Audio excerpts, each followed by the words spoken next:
একসময় শ্রবণ শক্তি হ্রাসকে শুধু বয়স্কদের সমস্যা হিসেবে দেখা হতো, তবে এখন চিত্র পাল্টে গেছে। তরুণ প্রজন্মের মাঝেও দিন দিন বাড়ছে শুনতে না পাওয়ার সমস্যা।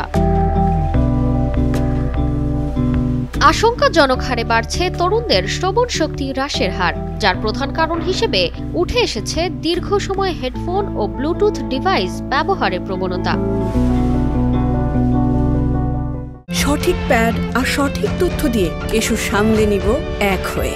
Mona Lisa sanitary napkin. উচ্চ শব্দমাত্রায় গান শোনা বা ভিডিও দেখা শ্রবণ শক্তির উপর স্থায়ী ক্ষতির কারণ হতে পারে। এর ফলে সেন্সরি নিউরাল হিয়ারিং লস নামক জটিল সমস্যার সৃষ্টি হয়, যা সম্পূর্ণভাবে নিরাময়যোগ্য নয়।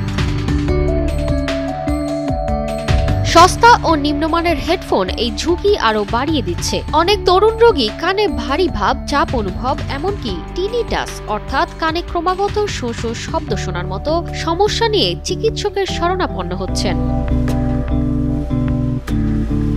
দিনে 2 ঘন্টার বেশি হেডফোন ব্যবহার এড়িয়ে চলুন। শব্দের মাত্রা সর্বোচ্চ 60% মধ্যে রাখার চেষ্টা করুন। সস্তা ও নিম্নমানের হেডফোন ব্যবহার বন্ধ করুন। প্রয়োজন ছাড়া ব্লুটুথ ইয়ারফোন ব্যবহার না করাই উত্তম।